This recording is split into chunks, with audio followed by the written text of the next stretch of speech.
তোমরা কিছু নেবে? হ্যালো বন্ধুরা, আমরা চলে এসেছি আজকে হাসাডাঙ্গায় মা দুর্গা রেস্টুরেন্ট। মা দুর্গা মন্দিরকে কেন্দ্র করে এই রেস্টুরেন্টটা কমপ্লিটলি ভেজ, সমস্ত ভেজ আইটেম, কিন্তু অসাধারণ তার টেস্ট। আমরা আজ খেলাম ভেজ চাউমিন, পনির পকোড়া এবং তার সঙ্গে লস্যি। এই গরমে একেবারে প্রাণ জুড়ানো লস্যি। বন্ধুরা দেখো তোমরা। হ্যালো, আমরা 4 জন এসেছি স্কুলের থেকে।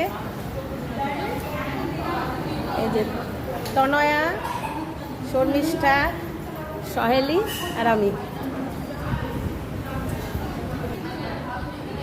চিয়ার্স।